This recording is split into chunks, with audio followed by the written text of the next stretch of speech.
When India became independent in 1947, not all princely states joined immediately. In today's video, we'll be talking about the integration of the princely state of Hyderabad. It was one of the largest princely states right in the middle of India. The majority of the population was Hindu, but it was ruled by the Muslim Nizam, Mir Usman Ali.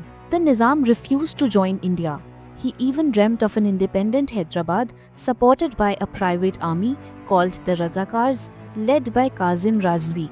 They marched through villages armed with swords and guns, terrorizing people who opposed the Nizam.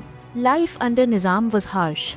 Almost 40% of land was owned by him or his nobles. Farmers faced forced labor, high taxes, and even eviction. By the 1920s, peasants started resisting. Groups like the Andhra Mahasabha and later the Communists led mass movements across thousands of villages. By 1947-48, Hyderabad was boiling with tension.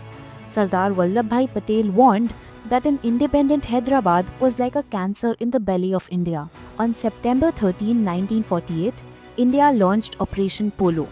In just 4 days, the Indian army defeated the Razakars and forced the Nizam to surrender. A military administration took charge under General G.N. Chaudhary, and soon after, Hyderabad was integrated into the Union of India.